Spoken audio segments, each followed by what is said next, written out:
ถือเป็นโอกาสอันดีครับเพราะว่าผมได้พูดคุยกับหัวเรือใหญ่ที่สุดของประเทศไทยซึ่งเขาให้สัมภาษณ์น้อยครั้งมากๆนะครับ Today in Thailand, we're in every home, 99% household penetration, and every Thai uses a Unilever product 3 times a day. I would argue probably the most highly penetrated company in the country. People always ask me, what is the business case for sustainability? And our answer is very simple. What's the business case for the alternative? Think of the cost of ocean pollution. If it's not made our problem, then who's going to address it? The secret sauce. สวัสดีครับผมเคนนักครินทร์และนี่คือ The Secret Sauce What's your secret? Unilever ประเทศไทยกับการปรับตัวครั้งใหญ่วันนี้อยากชวนคุยบริษัทที่ทุกคนรู้จักกันเป็นอย่างดีอย่างแน่นอนนะครับเพราะว่าเขาทำธุรกิจในประเทศไทย88 ปีแล้วครับเป็นเจ้าตลาดของโลกเรื่องของ Consumer Product หรือว่า FMCG Product ของเขาใกล้ตัวเราสุดๆครับเชื่อว่าในบ้านของทุกท่านจะต้องมี Product ของเขาอย่างน้อย1ชิ้นนะครับไม่ว่าจะเป็นโอโม่ซันไลท์คนอร์หรือว่าไอศครีมวอลเป็น Product ที่ใกล้ตัวพวกเราจริงๆแต่ที่สำคัญที่สุดก็คือเขาอยู่ในวงการนี้มานานนะครับเขาปรับตัวอย่างไรกับเทรนด์ผู้บริโภคที่เปลี่ยนแปลงไปตลอดเวลาหัวข้อที่จะคุยกันวันนี้2เรื่องหลักๆครับเรื่องแรกเรื่องเทคโนโลยีนะครับนั่นก็คือเรื่องของ Ecommerce ครับการขายของออนไลน์ในเมื่อหน้าร้านหรือตามโมเดิร์นเทรดต่างๆตอนนี้มันเริ่มมีความเปลี่ยนแปลงเกิดขึ้นหลายคนช้อปปิ้งออนไลน์อยู่ที่บ้านมากขึ้นโควิด -19 เร่งปฏิกิริยาครับทำให้เรื่องของการช็อปออนไลน์อยู่ที่บ้านนั้นกลายเป็น new normal มากยิ่งขึ้น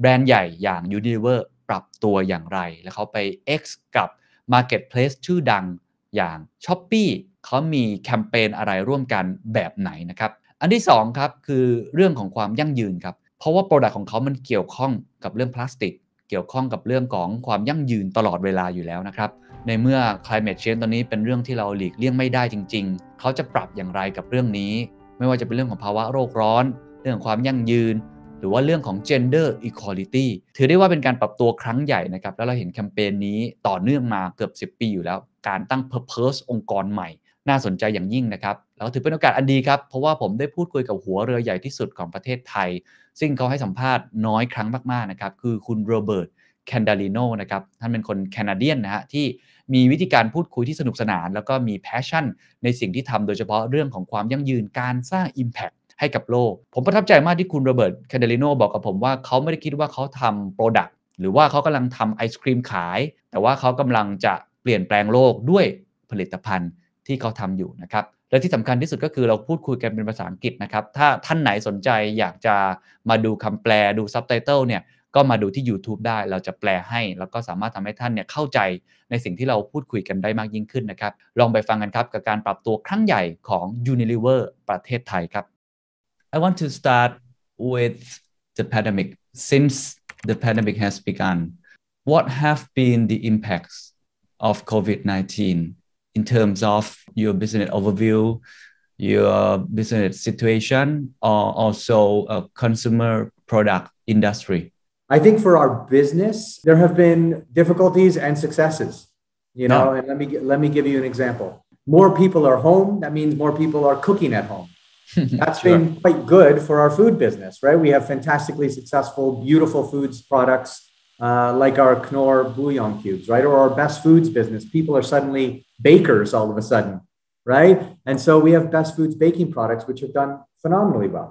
On the flip side, much of our ice cream business depends on traffic in convenience stores, traffic in tourist areas, like, here in Phuket, where I'm participating in the sandbox. Of course, that's been negatively affected. So on balance, the business, it's been less narrow. The band, those that are working are really, really working. And those categories that are not working are really not working. And that's been difficult for us to manage from a supply perspective and indeed from how we resource our business and how we support it in things like advertising, how our factories run, and indeed where we deploy our people, where do we deploy our people resources. I interest in positive impact. So how did you handle with this pandemic in terms of a business aspect? I saw that your financial numbers is still grow. So yes. What did you do? Well, I think, first and foremost, we had a very simple recipe. It's not rocket science, right? People and the safety of our people, job one, right? And so we deployed massive amounts of investment and resources to ensuring our people were safe. We gave all of our employees, our white collar employees, the opportunity to work remotely, and we shut down our offices at every small indication of a surge. We allowed people to take their monitors home and their comfortable chairs, and we made that all accessible to our people. If we still had to continue the business, then we wanted our people to feel safe and to do so wherever they felt safe with their families, either in Bangkok or wherever else they may choose to stay. And we provided them with all the PPE equipment, COVID tests, masks, and we provided them with hygiene kits regularly throughout. And we still continue to do that. Job one, safety of our people. Second is, of course, business continuity. And what does that mean? It means guaranteeing that we have the supply of raw materials and that our factories could operate. There were many of our employees that, unfortunately, to do their jobs, needed to be either at a facility like our factories or on the front lines selling to customers and ensuring that our products, our essential products, were available to people who wanted to buy them every day. The bouillon cubes from Knorr, or the shampoo from Sunsilk, or the detergents from Breeze, or the dish detergent from Sunlight. And so we ensured that the environments in which they operated were incredibly safe. We provided them with all the safety equipment to do it. And the beautiful thing about our business is, virtually all the products we sell in Thailand are manufactured in Thailand. We have 6 factories here in the country at 2 locations, and all of our detergents, all of our personal care products, all of our ice cream products, all of our food products are locally manufactured. We believe that helped us be reactive to the demand in the country and to better serve our customers and ultimately to better serve people who needed them for their essential needs to weather what is still the ongoing pandemic. The third aspect of it is we worked with our partners, and we have obviously, after 88 years of being in Thailand, we are the market leaders in 8 of the 11 categories in which we operate. A lot of retailers depended on Unilever to provide the products, and many of those retailers are small mom and pops. And so we doubled down on our investments. We made sure that they were financially solvent. We extended credit terms, and we worked with our distributor network, both in our ambient business and in our cold chain with our ice cream business, to ensure that our distributors were solvent and their people were safe.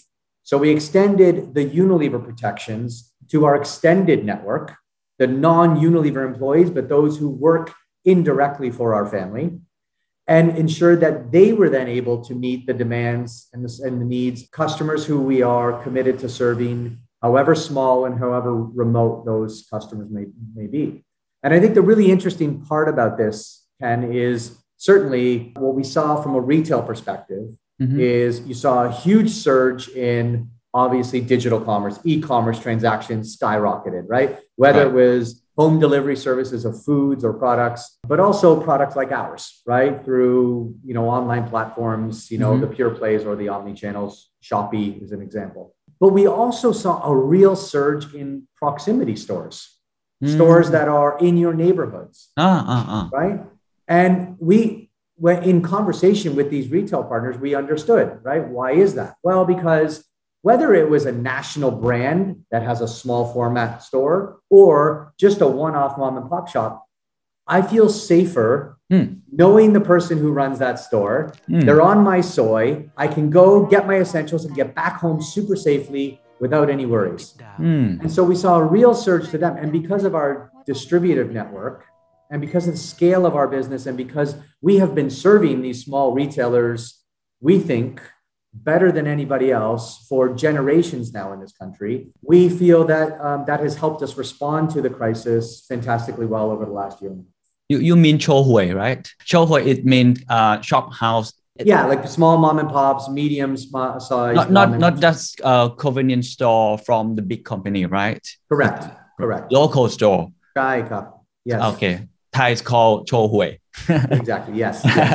Okay. Apart from short-term impact, I want to focus on long-term impacts on business. What are the key challenges that you foresee or the key opportunities that Unilever see?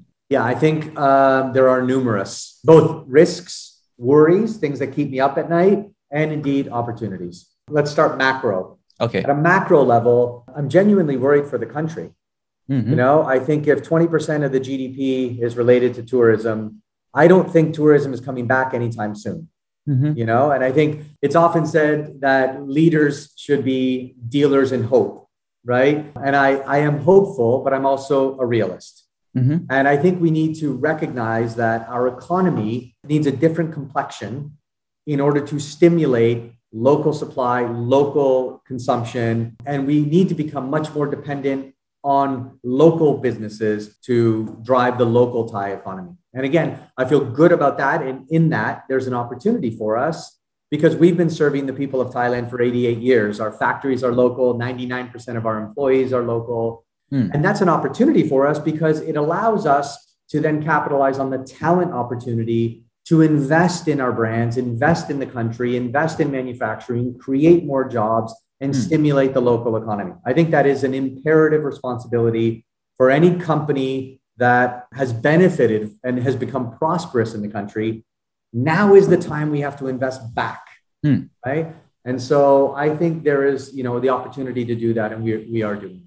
I also worry that, you know, many of the people who have lost their jobs may not have jobs to go back to, right? Because either through digitization or automation, companies have learned that maybe we don't need massive office spaces anymore. Maybe we don't need this many employees anymore. And the investments in digital infrastructure that may displace workers is something, again, that I think will have a compounding, potentially negative impact on the economy. When you get very focused on categories and channels, certainly I think there is an enormous opportunity for how do we look at better serving consumers through different retail channels. You know, and I think that's obvious if you look at every traditional brick and mortar retailer who has made significant investments themselves. Every one of them has made significant investments over the last several years that have been accelerated in the last year and a half to bring the store to consumers rather than to make the consumers go to the stores. Right. Omni-channel retail. Those then run alongside the pure play retailers, you know, the e-commerce platforms that have only seen their business accelerate tremendously because people are now ordering from the comfort of their homes a variety of products. And in that, there is a spectacular opportunity for companies like Unilever. And why do I say this? Because if you look at how e-commerce has grown everywhere in the world, everywhere where that S-curve finally takes off, for any developed e-commerce market in the world, it happens when those platforms, omni-channel or pure play, start adopting and selling a significant portion of highly penetrated items. The detergents, the shampoos, the diapers, right? The everyday products that keeps people coming back to the platform on a daily basis. Where are we today in Thailand? We have some very interesting e-commerce platforms, again, the pure plays and the omni-channels, you know, who have done well. But truthfully, there is still a massive opportunity for these businesses to scale. And why do I say that? Because the retailers that sell our stuff, our consumer product stuff, the consumables like us, haven't really scaled our categories very much online. And if you look at the pure plays, most of their scale has come through apparel or technology, televisions, cell phones, and clothing.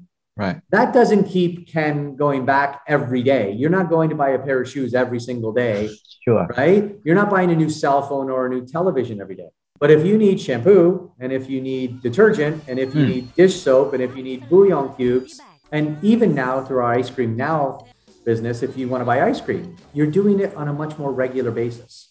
That's where you get the stickiness. That's where e-commerce really starts to scale. And I am so deliriously excited about the opportunity that presents for our business now. So what about Unilever? How Unilever adapting for e-commerce? What do you stand for now? I think it's important, maybe Ken, if you'll indulge me a little bit. Unilever is a 100-year-old company around the world. In Thailand, you know, we've nearly 100 years, right? 93 years globally. We've been in Thailand 88 years. Today in Thailand, we're in every home, 99% household penetration, and every Thai uses a Unilever product 3 times a day. I would argue, probably the most highly penetrated company in the country, serving more people probably than any other company in the country.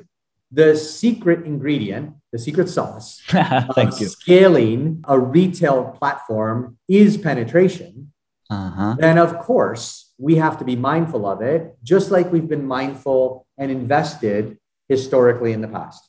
So what are we doing specifically now? Well, I think we have done a fantastic job of working collaboratively with our retail partners, understanding what it is that they're trying to achieve. We're trying to figure out what the consumer needs are and why and when they move to an online platform. We're in the consumer business. We are at the service of our consumers ultimately. And we need to work with every platform that is able to better serve those consumers. And so our products need to change. If you're having things delivered to your home, often you're ordering larger sizes. Often you may be buying more premium items, or at least the platforms want you to have more premium items because the economics are such that they need it to be more premium for anybody, for them to make money. And so we've reoriented our portfolio accordingly to better serve both the platforms and the consumers who have a distinctly different consumption habit and buying behavior than they would if they were shopping a traditional brick and mortar where they have to buy the stuff, put it in their cars, or indeed carry it home. Now, if somebody's delivering to you, you tend to order bigger. You tend to order marquee name brands, which we have. You tend to be less experimental with new things. You tend to go to more trusted brands and formats, which again, when you're talking Breeze or Sunlight or Sunsilk, you're talking about big market leaders. And so we're working with our platform partners to make those more prominent for our consumers.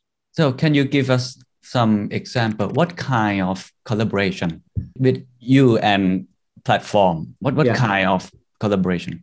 Yeah, so let me give you an example, Ken, of one of the evolutions of retail that we've been an early pioneer of. When Shopee was launched several years ago, we were among the first, if not the first partner to invest in Shopee Mall in building a business and a relationship with Shopee.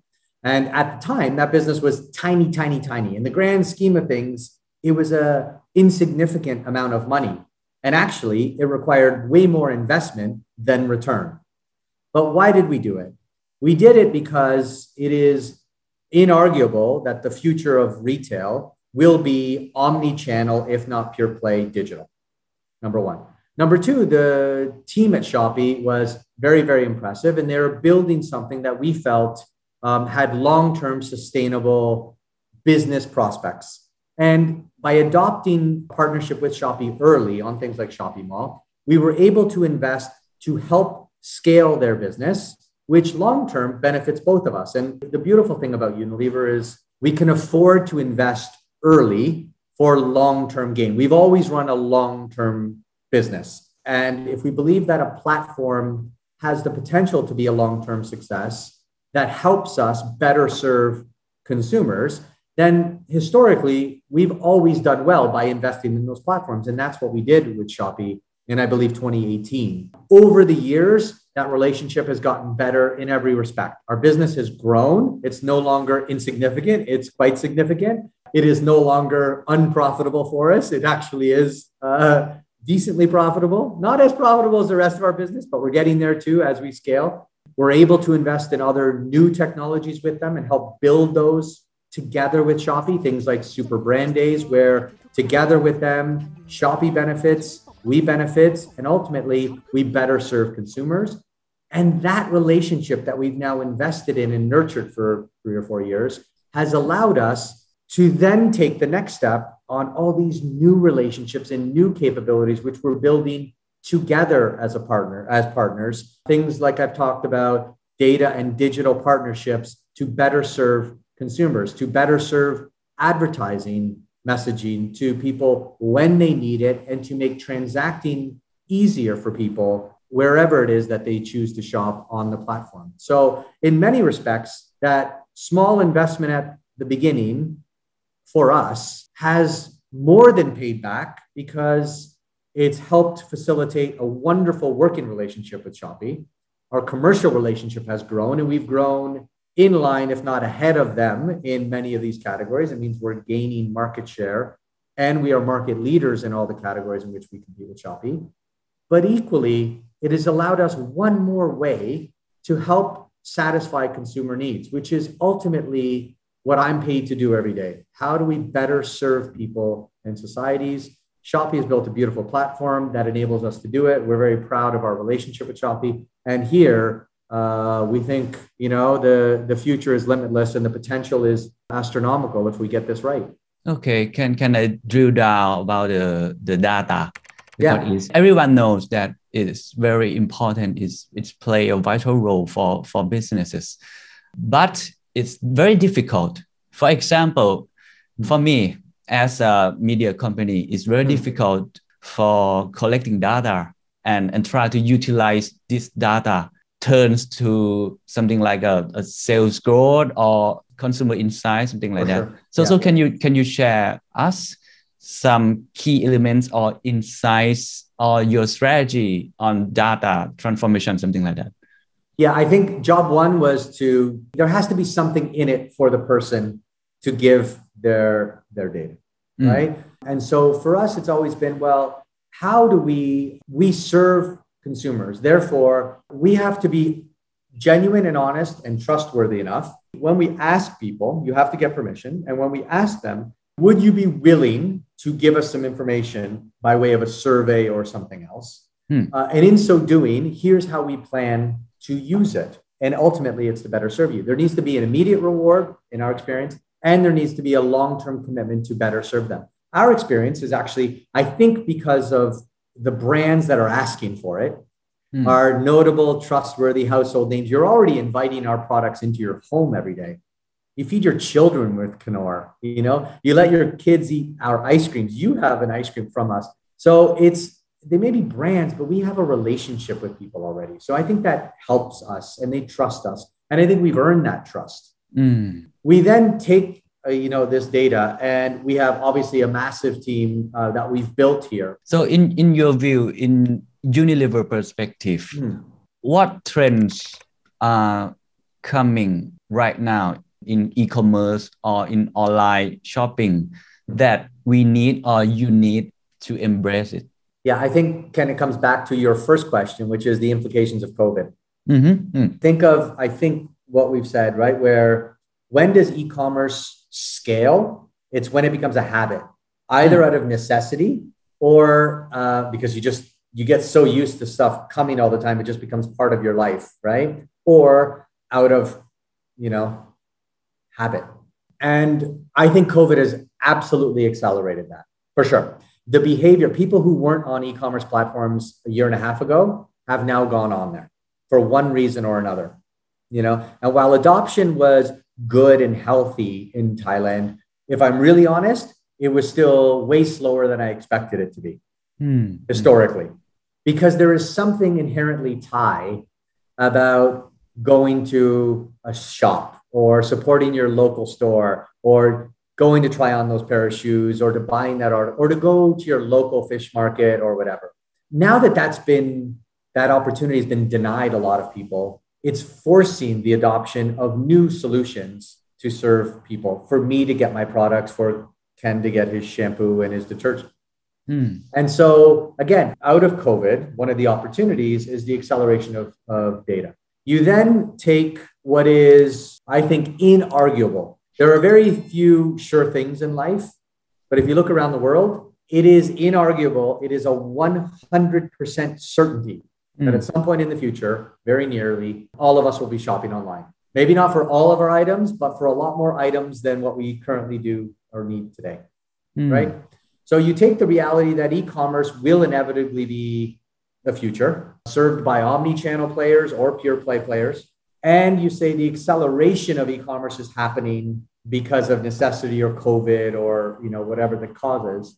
Then, my outlook is that I think we're going to see the scaling of e-commerce over the next few years be astonishingly fast. As you said that Unilever has been in this market for 100 years or 88 years in Thailand. And I think you have once made something like a mistake or a trial and error in e-commerce, for example. So can you share with us what are the biggest obstacles to success in e-commerce? Oh, there are many struggles, and I've made we've made many mistakes, and I've made more than everybody else. Okay. But I think that's inherent in any new thing we do. Yeah, I think a learning culture and a growth culture has to acknowledge and has to make room for mistakes as you go. And I've made a lot of mistakes in the past, expecting that the model of certain retailers is similar to ours, and their motivations and their drivers are on a time scale that are similar to ours. That's not the case. And I think we have to learn, and Unilever has to learn, and companies like you have to learn to be ambidextrous a little bit. We are serving the end user. We're serving Ken. But if this is a different way that Ken now wants to shop, then we need to figure out how better to serve them through this new way that Ken likes to shop. It is not shipping 1,000 cases to a distribution center of a retailer who then breaks it down and sends it to their 500 stores. It doesn't work like that. You know? So our whole logistics infrastructure has to change. Our media strategy has to change. Our retail model our financial models have to change in order to accommodate it. And I think we've been so wrong so many ways, so many times over the last few years, trying to accelerate this new model to look like the old one. And I think and I've got war wounds to prove it, that actually it's a different model, you know? And how might we be able to operate a different model while still operating the very successful current one that we have? Interesting. In the past few years, or maybe 5 to 10 years, I'm not sure, what was the key changes? What was the biggest changes in your company? It seems like you have to change, right? Because you have to adapt to the different model, different consumer behavior, or different financial model, something like that. I want to know, what have you changed? Our company in Thailand, I think we've done a lot. The tendency of very successful organizations, legacy businesses, is to say, you know, how do we just become a little bit more successful than we've already been? Rather than have the humility to say, actually, we've been really good, but my God, we're so not ready for the future. And our people responded beautifully to that. And when you just explain, Ken, to our people that means, okay, we can continue to run the current ways of working, but you know how this movie is going to end, right? Or we need to adapt to the new reality that all of us know is coming, the sure thing I talked about. Yeah. And therefore, our commitment to them was to invest massively in training and development. We have an entire curriculum on e-commerce and digital training for everybody in the company, not just the sales teams, not just everybody in the company has access to free resources, free coaching, free development training programs in an organization, all in service of the end consumers and our customers. First. Second is, how do we change our portfolio? We've modified our portfolio over the last several years tremendously. New brands, updating older brands, legacy brands, Breeze, Sunsilk. We've launched new brands. We've gotten more premium in our innovation. So we launched a massively successful Vaseline range this year, Glutathione technology. It's a premium range, beautiful for e-commerce and beautiful for our brick and mortar retailers. So people, portfolio. And I would also say that, you know, our philosophy at Unilever is you can't have a healthy business on a sick planet. And I think over the last 5 or 10 years, you know, certainly over the last 10 with the Unilever Sustainable Living Plan, where we set out very bold ambitions for how we wanted to give back to society and give back more than we take from society. We've been really successful in that. While that's happened, things like climate change, things like plastic waste, things like pollution, air pollution have only gotten worse. And I think we have also made the change there where we've said, despite however good our efforts have been, we're humble enough to know, my God, we still have a lot to do. And my God, we can't do it alone. So we've set up networks and collaborations, and hopefully, you know, today we are working with competitors who all share the same vision, because we know that it takes a village to solve these issues like plastic pollution and like climate change. And so that has been deeply embedded into the solutions that we need to find for whatever retail channel we want to serve, or whatever brand innovations we now want to bring to market, and indeed for how our operations need to work. How do we become carbon neutral by 2039, 11 years before the Paris Climate Accords, right? How do we become net positive on plastics by 2025? We will collect more than we sell by 2025, 100% reusable, recyclable, or compostable. If we were just a legacy business that wanted to keep operating, I could extract profit out of this business for the next 20 years, a lot more. That's not who we are. You know, we want to invest more in jobs, in infrastructure, in green technologies, in new solutions that continues to grow our business, and do it in partnership with all of our partners in our ecosystem in a multi-stakeholder model. And that means e-commerce players. Nice. As you said, you have very ambitious plan to fight climate change and social inequality. And I heard that Unilever developing purpose-driven companies, something like that, purpose-driven brands, and people have their purpose. So can you describe more about this issue? We believe business should be a force for good in society. We operate a multi-stakeholder model where we listen to NGOs, like we listen to our investors. We listen to, the stock market, like we listen to our employees. And we take a lot of inputs, and not all of it is positive. And I can tell you, every bit of it is hard. We believe wholeheartedly that it's better to do the hard right things than the easy wrong things. And when you have that mindset, and when you set those kind of ambitions and you publicize them, you make public your commitments, a company with, I hope, our high degree of integrity, you hold yourself accountable very publicly to lead for it. And we've done all of that. And then we say, okay, now, how do we figure it out? Like, what are the solutions? And I think for many of the things that we commit to doing, we don't even know how we're going to get there. And that's my point earlier about you're going to make mistakes, and none of this is linear. But you need to have your vision for kind of what you want to do or where you want to be in 10 or 20 years. Again, we are not here for a 5-year tour. We've been in this country for 88 years.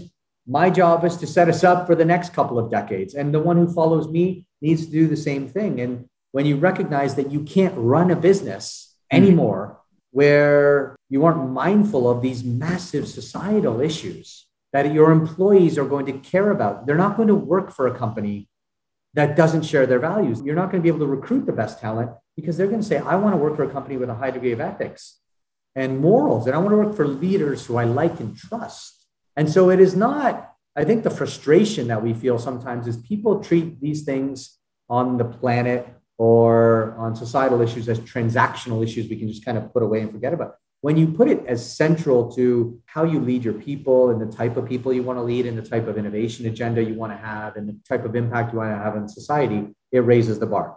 In 2017, Ken, we said we would be, by 2025, 100% reusable, recyclable, or compostable in all of our plastics. That was in 2017. We didn't know how we would solve these problems. We just said by 2025, it has to happen. 2019, it's actually 2020, in the middle of COVID, we recognized that as ambitious as that was, the most ambitious of any of our peers, of any industry in committing to that, certainly any industry of our size, we said it's not good enough. So we added to it that we would cut in half our use of virgin plastic, and we would reclaim more plastic than what we would sell. That means investing in collection systems. And then how do you set up a circular way to deal with plastics? Why that's particularly important for us in Thailand? Because Thailand is the 6th largest plastics polluter in the world, right, into oceans. Our contribution to that, Ken, is 0.1%. It would be legitimate for us to say, actually, we're not really part of the problem. We're not really contributing meaningfully to the problem. Why is this our problem? It is our problem because if it's not made our problem, then who's going to address it? And our hope is that because of who we are, we hope to inspire other organizations to also make these commitments because we need to invest in infrastructure. We need to invest in recycling systems. We need to invest in new technologies. And by the way, We're doing partnerships now with numerous small and very, very large Thai companies that have created now circular technologies and capabilities to help solve this problem. Gender equality. Thailand is blessed, one of the highest rates, if not the highest rate of working women in the world. It's amazing. I believe 76% of women in the country have a job. It's one of the highest, if not the highest in the world. Brilliant, sensational. Unilever globally, at a manager level or above, 14,000 managers around the world. We are gender balanced 50-50. In fact, we pay women slightly more than men because I've got more senior women than I do senior men in Thailand. That's a real issue. I'm enormously proud of our contribution to that. And it will never go, one side or another. It's just the normal way we do business. And I believe when you're principled and valued and you're driven by purpose to be a force for good in society and to make people's lives better every day, you have the obligation, therefore, to do the hard rights versus the easy wrongs. It's so inspiring when you talk about the climate change, gender equality. I agree with you that it's not easy. It's very difficult to address this issue because we are in the business world, right? And you have to listen all of your stakeholder, shareholder, NGO, and society. So let me ask, it may be stupid question, but it's very straight. How can businesses make profit and also create values to planet and people? How can we make profit by addressing all of these issues that you talk about? It is not easy, but you have to set that as a precondition. So I don't get a pass on hitting my profit targets because I'm investing in better plastics, right? I believe if you want to make positive change that is sustainable and sticky, then it needs to, as a business, then it needs to be commercially viable too. And so let me give you some examples. Virgin plastic today, new plastic, is more versatile, easy to adapt in colors, brands want different color pack, and it's significantly cheaper than recycled plastic. The easy wrong thing would be for us to just stick with virgin plastic. The hard right thing is, okay, how do we build a long-term solution that is economically viable? And today, recycled plastic, particularly in a country like Thailand, which doesn't really have a recycling system, I'll say, to satisfy what we need in our scale, means it's more expensive. And we're not passing that on to consumers. So you're right, it's a challenge. But then you have to look as well about what you're comparing it to. What is the long-term implication of a society that only uses virgin plastic? Eventually, someone's going to have to pay the bill. The tax we're putting on Mother Nature and our kids is a far greater cost than the small costs we're incurring today that smart people, when mobilized, will solve. It's a very simple question, Ken. People always ask me, what is the business case for sustainability? And our answer is very simple. What's the business case for the alternative? Think of the cost of ocean pollution on fish, on the fishing industry in China. Think of the cost to health and well-being, right? When there are droughts all over the place, all over the world. Think of the cost to your business when people are unhealthy. And I think when you broaden your aperture as a business leader, certainly one, I'm very privileged in my job. If we serve every person every day, I don't just look at how I can sell Ken more detergent. It's what does that detergent do in their life? What does it help them do? Am I doing it responsibly so they feel ethically right being in a relationship with us on Breeze or on Sunlight, And what purpose can the brand help that person fulfill in their life? And constantly in all of those brand promises that we make to people, this issue of climate change has to be something we solve together. There is no alternative for us. And then, Ken, I think when you do that, you then say, okay, well, if we have to reduce carbon emissions by 2039, we want to be net zero carbon, 11 years ahead of the Paris Accord, one of the most ambitious emissions targets that any company of our size has ever committed to. How do we do that through the adoption of new technologies and new solutions for our business? So it puts more stress in our business to figure out how we run operations much more efficiently so that they're not emitting nearly as much carbon. In fact, no carbon. And that seems really daunting, but we've already done it. In the last 10 years, I believe the number is, somewhere around 700 million euros globally of savings, 2 billion baht of savings from reducing carbon in our factories. You can do both. It's harder to do. But as I said, nothing is linear in business. That's why you need to be guided by that long-term vision. Where do we want to be? What's the impact we want to make? And that allows you to absorb the bumps on your journey. And that's true in how we do our commitments to sustainability. It's true in how we build brands. It's true indeed how we run our operations. And it's definitely true in how we invest in new retail channels and partners and our future partners and relationships that we don't even know about yet. Amazing. And the last question is about you. Since you joined Unilever, you have, I think, wonderful journey with this company. I can get the passion from your answer, from your accent, something like that. The last question is, what were the biggest lessons you learned from your experience and what are you looking forward to? Whether it's COVID or sustainability, we have to remember we're all in this together. Whether you're Thai or Canadian or, Chinese or American, I think the problems in the future that we are going to have to face as a species are so consequential and so challenging that if we think we can solve it on our own or that we don't have to pay attention to them, it worries me. And so for me, 24 and a half years with the company, I started as an intern in Canada. One of the things I always wanted the opportunity to do, even as a kid, my parents were immigrants from Italy to Canada. And I was the first one to go to university in my family. And I always wanted to work in a place where I could be me and where I could experience and learn and grow, but where I felt valued and where I felt challenged and where I could learn a lot. And Unilever checked all those boxes for me. But the other thing it gave me is a sense of our role in the world and how, as a consumer products company, you could just say, oh, I make dish soap, right? Or I make ice cream.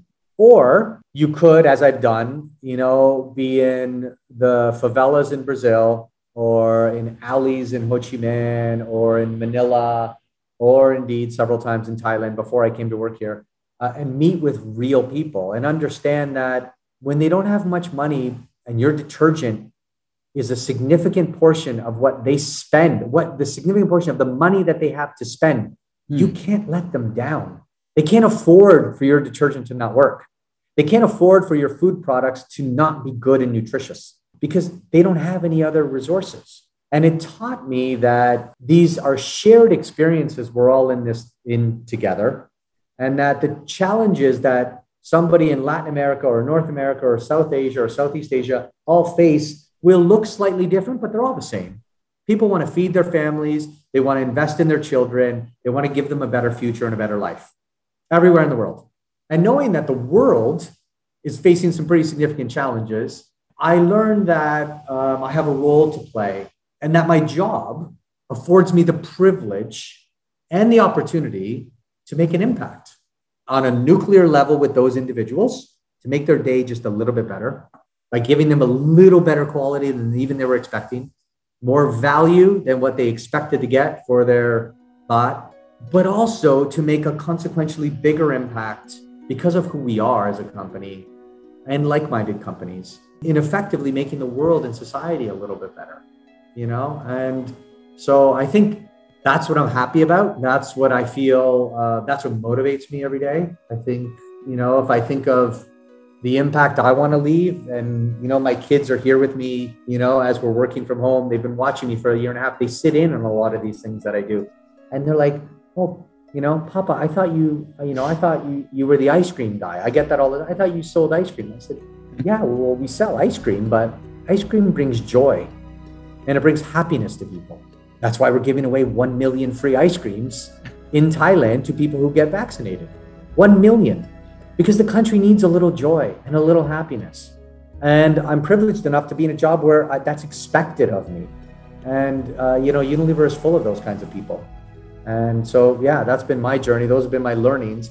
And I can tell you, it's such a motivation to know that, to believe that I still, there's still so much more I want to do, that we want to do as a company. And it's, the people of Unilever are so inspiring to me every day that I don't want to let them down, and they don't want to let each other down, and we don't want to let society down. So we work really hard every day to try to do that. You also motivate me and my team so much. Yeah, well, you've made an impact, Ken, massively, doing these sorts of things. I think bringing objective journalism and honesty and these stories to life is your purpose. It's clearly your purpose, Thank so you. Every one of us has a role to play. Right. It's what we teach our kids, right? Find what makes you excited, what you're good at, where you can be a positive impact on society, whatever it is. I wish I was better. I wish I was smarter. I wish I was more talented. I wish I was a better CEO. Every day I have my own insecurities, but you work really hard at just being a little better every day. And if we all did that individually, and if we all did it as a society, and we all did it as companies, then I think we can tackle these issues. They're not insurmountable. They just need courage and conviction and energy and enthusiasm and working together. Thank you. Thank you for your time. It's an honor to talk to you. Thank you. Likewise. Thank you very much, Ken. I must say, the honor and privilege is ours. Thank you so much. Thank you.